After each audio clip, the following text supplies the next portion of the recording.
So this is William Braggs. Tell me about you. I know about you, but the audience don't. Oh, okay. Well, let's see. We known each other for how many years? About 40 years now. Yeah. So we went to Skyline, graduated from Skyline High School in Dallas. And Yeah. we was in JROTC together, and we got out of that and went in the military. Yeah. Some of us went to the real military. He doesn't like the Marines like we do in the audience. I was in the 82nd Airborne Division. Yeah. So, but then after serving in the military, I came back and in actuality, I'm gonna have to say it's probably John and Jennifer is the reason I got in the police force and police work in the first place. Yeah. Because I think he was working at the marshal's office. And the Dallas Marshal's office. And then she was working as a court clerk. Yeah. So that was kind of my first exposure. Okay. And then I joined the Dallas County Sheriff's Department. Yeah. How long did you work there? 13 years. And you worked pretty much every assignment, didn't you? Let's see, I was a jailer, I ran the law library, I was an investigator, worked special investigations as a detective, an undercover agent. I worked in personnel, I worked traffic. I'm one of the first 10 to start the traffic program at the Sheriff's Department. Yeah. And only place I didn't work, assigned work, was warrants, but I did run a few warrants with them or whatever. Yeah. So. All right. So you know what? Let's start with this. How have your views on law enforcement evolved over your career? Well,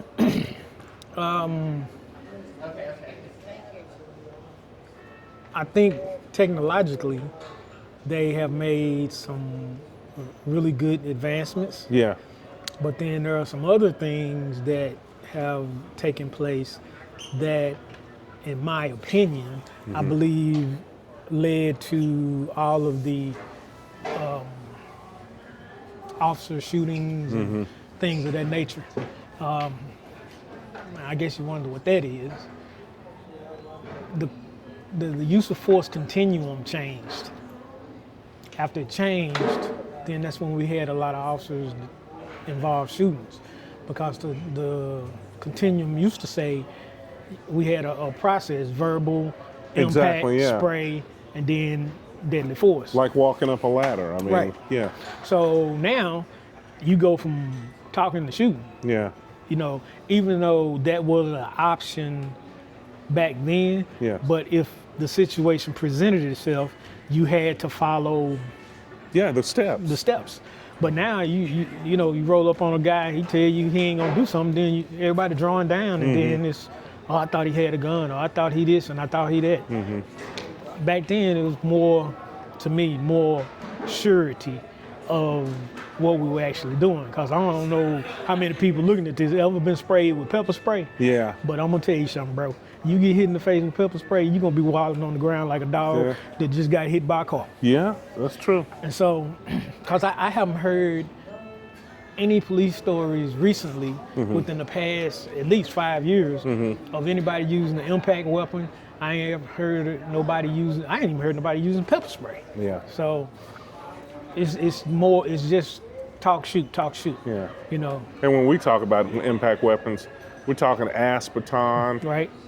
And you're right, you don't really see a whole lot of stories, not recently, where somebody... I don't recall seeing officers even carrying batons. Yeah. Now they have tasers, and I believe they still carry pepper spray. I don't be eyeballing them like that, because you know, they get attitude, and I ain't trying to, be involved with none of that. So.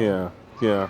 Well, what qualities do you believe that are essential for today's police officers? What qualities do they need to have? They have to be people persons. But one thing I got to give a whole bunch of credit to the Sheriff's Department for is you would have to be a jailer first and then become a deputy sheriff. And being a jailer first, that that puts you in a situation to where you have to learn to deal with inmates Yeah. on an enclosed environment where, I mean, you can't be afraid of them, but you have to be able to be stern and let them understand that you're not playing. And then that translates to when you get on the street, you can handle people the same way. I never really thought about that, but you get plenty of practice when Yeah. you're in that environment. Because when you're in the academy, it's like, what, 1 or 2 days where y'all do scenario and role play? Yeah. This is live. Yeah. I mean, you can go down there and be Billy Badass if you want to, and somebody put their hands on you, then, like Nate Wilson told me when we was in the academy, don't never get yourself into nothing that you can't handle until your help get there. Yeah. So that applies for being in the jail too. Yeah. I mean, Which translates into the streets. correct. Yeah. Because you may have 3 or 4 officers on the floor, but depending on where you at on the floor, how long, like when we had what was that, Decker? Yeah. You had a picket right here, and then you had gates on each side. Well, when you go down one side or the other, you had to lock the door behind you. Yeah. So even if you ran all the way back up there to the gate, you had to get the right key, unlock it, and then get out. So you had to have the gift of gab. Yeah, exactly. So your hands better be steady when you're getting those keys out too. And so the thing of it is that actually teaches you, once you get on the street, Yeah. how to deal with people in a manner that would cause them not to want to become aggressive with you immediately. Yeah. Now, it's going to be some situations where, they're going to probably be aggravated from the get-go, but then I think deputy sheriffs have more training at de-escalation than just 2 or 3 days in the academy. That makes, that's an interesting quandary there in itself. Well, let me ask you this, in your opinion, how important is community engagement for law enforcement officers? Well, when I was working traffic, I had from I-20, 67 to the county line, and I-20 to the county line going west. Yeah. Everybody at all the businesses and every place knew who I was, knew what time I worked.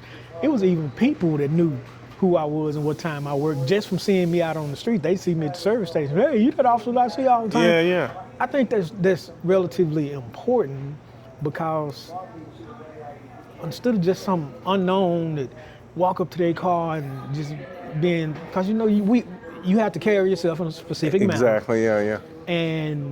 But I've stopped people and they say, well, I see you I know you're out here every day, and I know I shouldn't have been speeding, and they just take the ticket and we gone, or whatever the case may be. Yeah. And like I'd go into like certain service stations to get a soda or a drink or something, and clerks and stuff would pull me to the side. Hey, that guy over there, So, and I just kind of hang around and, check them out. Get at police presence. Yeah. And then they go ahead and leave or whatever the case may be. So I think that's a very, very important part of police work. However, in today's society, the whole walking the beat because to me, law enforcement has lost respect. I mean, people used to kind of respect officers or whatever. Yeah. But now they could give 10 cents less. They'll. Unfortunately, the officer got killed over in Dallas. Yeah. Guy just walked up and shot him. Yeah. Used to, when I was out there, I wasn't afraid of nobody walking up to my car. If I was there now, you couldn't even. I need to see your hands long as you an eyeball shot. Yeah. So people ask me all the time, do I miss it? Nope. Because I really don't believe that law enforcement is for me no more, because it done passed me by. Well, and you and I both have sons that are old enough to go into law enforcement. I guess what I'm going to start asking is, would I want my own son to be in that? Right now, no. Yeah. I mean, that's the quandary. That's the scary thing. I mean, yeah, we need officers or whatever. And Yeah. if one of my sons decided that's what they wanted to do, I'm not going to deter them, but I'm going to tell them. You got to know what you're getting yourself into. Yeah, exactly. This ain't just a paycheck no more. Yeah. You know, we used to have people that just get in the car every day, ride around, do nothing. Mm-hmm. No, that ain't the case no more. Yeah. You got to get out there and work now. Yeah. And who was I talking? Somebody told me that DPD needed 10,000 officers. Oh yeah. Yeah. I'm like, you know, that might be a stretch, but you know, when you think about it, Dallas is not unlike Fort Worth or like Houston, LAPD, NYPD. They all need help. yeah. They all need help. I'm 60 now, so going back is not an option. Yeah, yeah, that's a good thing. Can you describe a moment during your career that significantly shaped your perspective on policing? I know you like traffic. Yeah. I got a couple of stories or whatever, but the realism of the power that you have as an officer came into play when I stopped a truck with two guys in it on 67 and Danieldale. And at that time, we were doing non-traffic side approaches, so I went on the passenger side of the vehicle. So, you know, I went up, told him who I was, the reason I pulled him over, and asked for his license and proof of insurance. Well, the driver reaches over to the glove compartment, opens the glove compartment up. This big old 357 is sitting barrel down in the glove compartment, and he's reaching. So I draw, I got my gun on him, and I'm actually pulling the trigger. Fortunately for me, I was carrying a seed, so the first shot is double action, which means the hammer has to go back and then go forward. It's a long pull. And then every shot after that is single action. Single. So it's one of them situations where everybody talk about things slowing down. Yeah. And so everything done slowed down, and the guy that's sitting closest to me is like flinching back, and I'm like, no, and I'm pulling the trigger at the same time. So the driver finally looks up and sees that I drew down on him, and he put his hands on the steering wheel. I cough back up, I get him out on the ground, cuffed up, blah, blah, blah. Was he actually going for his gun, or was he going for the gun actually ended up being one of those big 357 BB guns. But I couldn't tell it was a BB gun because the barrel was down. And he was actually going for his registration? He was going to take it out, and so he could get to his insurance paper because it was on top of... He wasn't thinking. And so my thought process in that was, this guy was literally inches, eighths of an inch, and seconds away from dying. Yeah. And my supervisor told me it would have been a good shoot, which it would have been a good shoot because you don't have to wait to see the tip end of it to tell whether it's a fake or not. Exactly. And so that really made me understand the power that we have to be able to decide if somebody lives or dies. Yeah. And so that's a lot of power to be walking around with every day. Absolutely. And you have to be a very mature and responsible person to do that. Yeah. You can't, you got to be 21 to, become a peace officer in the state of Texas. Yeah. But is that a young 21 or is that an old 21? That's a good question. And I don't think I've heard it expressed that way. Is it young 21 or mature or older 21? Because we know that people mature in different stages. Correct. Yeah. How do you feel about the current public perception of police officers now? And I think you touched on that earlier. Yeah, I mean, I used to walk around, my chest out. Yeah. I got a star and a gun. Yeah. And, I'm somebody special. Yeah. Nowadays, bro. Yeah. Man, I've seen youngsters telling police officers to suck they whatever and kiss they whatever. Yeah. Bro, when I was doing it, you didn't have that. I didn't have to worry about none of that. Yeah. I had people walking up asking me questions. Yeah. Well, can they do this? Can they, stuff like that. But as far as disrespecting me, it ain't even disrespecting me. It's disrespecting the uniform. Exactly. Because you have respect for the uniform and the badge. Yeah. The person in it ain't got nothing to do with it. Yeah. So, yeah. but so many people have disappointed the public that their perception is It's skewed. it's off. just smeared, smudged. Yeah. I mean, so Let me ask you this: what challenges do you believe police officers face today compared to when you started your career? And you touched on that earlier. The respect level is down. you know, when I was a deputy sheriff, it was days that I went without my vest on, cause Wow. I was not concerned about nobody shooting at me or shooting me, because I felt like I had that good a rapport with the people in my district, and if not, then I feel like I could de-escalate the situation to the point to where I didn't have to worry about it. Yeah. But nowadays, I mean, it's I don't know if it's for comfort or whatever, but everybody wears their vest on the outside. Oh yeah, that's right. We've changed the way that. Yeah. So not only are you, to me, that gives a perception of you ready for battle. Mm-hmm. Whereas when we was doing it, you didn't know. Yeah. You might see the outline of a vest Exactly, maybe or yeah. whatever, but when you just put it point blank in somebody's face that I got a vest on, I'm ready for you, whatever. I mean, it's just different. Well, let's do this then. How can police departments improve their training programs to address the community concerns now? Do we need more community policing? I mean, because you talked earlier on respect. Do we need officers who literally get out there and, just hang out among the community more? Or should it be they're driving as fast as they can from call to call? What is it? Well, that's a good point.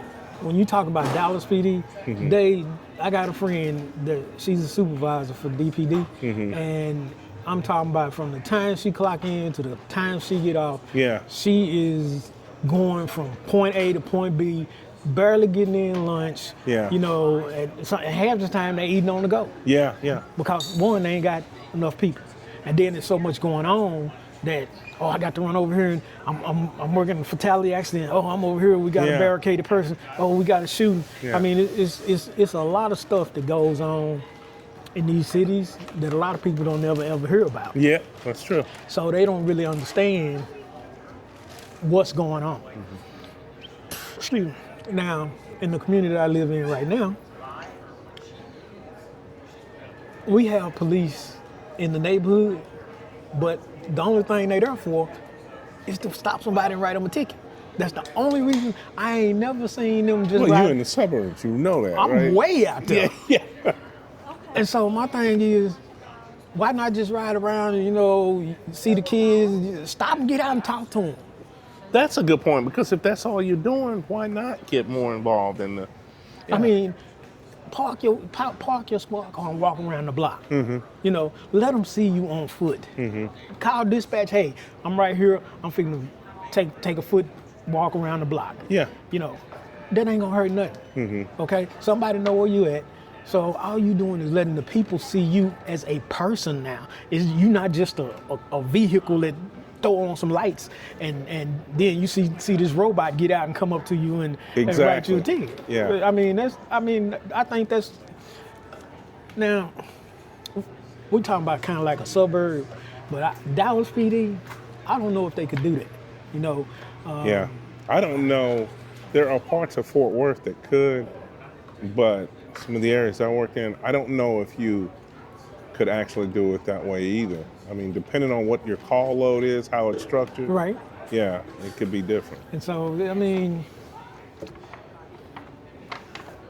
I just think that they need to, and see, it's hard to put a finger on it when you're talking about Dallas PD or whatever. Yeah. Their department is so big and they got so much area to cover. Yeah. That right now, probably some of it's impossible to do. Yeah. But, I mean, unfortunately, I see officers with their ears stuck on their phone. How you gonna pull me over and give me a ticket for talking on the phone? And you ain't talking to your supervisor. Yeah. So, my thing What is, is you think to talk to the girlfriend or God Dude. only knows? when you got your phone like this here, you Mhm. caking. You ain't talking to your supervisor unless you know what Exactly. you know. So, Yeah. but I think that at least when you ride by people or whatever, wave at them or something. Don't Yeah. just Yeah. you know, cause With soon, your Oakleys on. cause soon as you do that, they gonna be like, man, look at that motherfucker over there. Yeah. Yeah. You know, I'm glad this ain't TV, cause they be done bleep me 4 or 5 times. So. Well, okay, so what advice would you give to new recruits entering into the police force today? Well, I think that they have to really get an understanding that before you were police, you were a person. And so, with that being said, don't go out there thinking just cause somebody you passed the test and you went through the very minimal Yes. amount of training required to carry a gun every day Yeah. that you RoboCop. Yeah. No. Yeah, you're gonna go out there and you're gonna be with training officer for a while. And I done seen some of them just say, man, you know what, I'm just gonna pass this dude on and keep it pushing. Nah. First of all, you gotta understand this is your life you're dealing with. Yeah. Okay? Because you don't need people upset with you more than what they already gonna be. Yeah. So try to be a personable person. I mean, when I approach calls, you know, how you doing, William Bragg, Dallas County Sheriff Department? Reason you were stopped today? And now, you know, they teach that so much, and the seven stop method, or the 7 count method, and I think people are still nervous to do it correctly, but that's a natural thing when you're on a traffic stop, when you're encountering people out here. But that's a maturity thing too, you know. Correct. Yeah. I mean, you got people who are being stopped that are afraid to be stopped. Yes. Yeah. And so fear can drive you to do things you normally wouldn't do. True.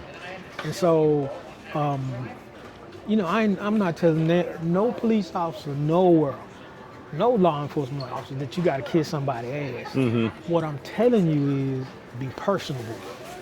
De-escalate the situation. You see somebody having a bad day or whatever, you know, just de-escalate it for a minute. Don't come with that, oh, you better do what I tell you. Just like, what's her name? The one that got arrested by DPS because she wouldn't put her cigarette out. Oh, Sandra Bland. Sandra Bland. Yeah. See, that situation was way somewhere else. And I ain't got nothing bad to say about DPS either. Yes. My brother retired Exactly, from DPS. retired trooper. And so, but you have to understand troopers be way out there in the county somewhere By themselves. by themselves. So they got to handle the situation from start to finish. Yeah. Deputy sheriffs ride by themselves. Yeah. They have to be, like Nate said, don't get yourself into nothing that you can't handle until your backup get there. Yeah. Trooper's backup is gonna be a sheriff or PD officer, no telling where he coming from. So you have to have a method of handling the situation without escalating the situation. Till the help gets there. And so, I mean, I don't think anybody anywhere could write a novel and tell anybody how to handle a situation, because every situation you encounter is going to be different. Yeah. What's your view on the relationship between police and youth in the community? You touched on that earlier. Well, You don't think that they get the respect that they used to, and the youth don't respect them as much as they did when you and I were coming up? I think, but then when I was coming up, we had officers that actually stopped and talked to us. Yeah. And they would come up to the school and do different stuff or whatever. And even at school now, they got school resource officers that aren't there to do anything but enforce. Exactly. You know, and I ain't saying that every officer is like that, but the majority, most of them kids see them as the bad guy. Yeah. So I think that number one, the younger you interact with them, then they'll start growing up and having more respect for the officers. Cause when we was coming up, I mean, we was young kids when we had encounters with the police, and it wasn't bad. It was, I mean, Yeah, you're right. we had me and my brother were popping firecrackers one time in front of the house, Uh-huh. and the police rolled up on us, and so my brother. Everybody else took out running, and my brother went and hid up under the truck. And they were like, "Come on out, under. You know good and well that we see you up under that truck." So we all came back, and they were like, "Well, you know, this is what this is, and this is why we have to do this." They actually explained it so that we know what was going on versus we just think that you the big bad police. That makes sense. What about communicating with individuals from different cultural backgrounds? How do you feel on that? Well, Police doing that. one thing that we had to learn when I was in the academy was we had to learn about machismo. So that when we dealt with Hispanic families, you don't walk up and start talking to the female first without saying something to that man first. Yeah. Because if you do that, you automatically done disrespected him. Now he got attitude. So all you got to do is speak to him first. Hey, you know, I'm Officer so-and-so and so-and-so. What we're going to do is I want you to sit right here, and I'm going to talk to her, then I'll be back with you. You talk to him first. So we as officers have to learn The about the different people cultures. in the communities that we police, and learn what their different cultures are and what's respectful and what's not. So you're a fan of that. We need Yeah. to know about that. Okay. For sure. Because that could possibly help you avoid a situation just by speaking to him first and instead of her. True. You know, and I mean, if it's two of y'all, one go over here, one go over there. There it is. But if you by yourself, ma'am, are you okay? And then go to him. Talk to him, go back. Yeah. Well, how about this? Because we both got our educations later in life. In your opinion, how important is continuous education for police officers after they begin their careers? Well, they do.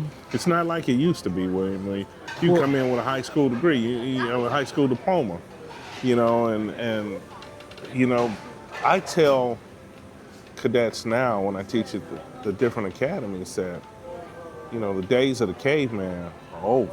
All you had to do was drag your knuckles and swing your fists as fast as you could. You know, you got to be able to think, walk, and chew bubble gum at the same time now. Well, when I was at the sheriff's department, Yeah. we had mandatory training that you had to attend. And they taught us stuff like certain words to say, Yeah. you know, like for the Hispanic community, how to get on a suelo, las manos atrás, all that kind of stuff about putting your hands behind your back. We had the bare minimum, you know, Yeah. and we given hand signals. So yeah, continuing education is very, very important. You got your bachelor's degree now. as you are teaching the right things. Okay. You know, some of that stuff that, a few classes that we had, I was kind of like, Yeah. this is just some training so we can send it to the state and say we did it. Well, let me ask you this then. You know, taking that further, what about the college education? Should we require that police officers come in with a college degree now? Or Well, does when I it came in, you either had to have 2 years of military Yeah. or college. Yeah. So, with that being said, I think those two requirements actually help with the maturity level. Yeah. Because if you've been in the military, you done matured, whether you think so or not. Yeah. You done matured one way or another. Even going to college, because my son went off to college for one semester and came back, and I can tell the difference in his maturity Yeah. level Yeah. just on one semester. So I think that should be something they look at, because if you take away those requirements just so that you can get some numbers in, at the end of the day, I think you're going to have more problems than you really want. Something to think about. What do you think the future of policing should look like? That's a good question, Daryl.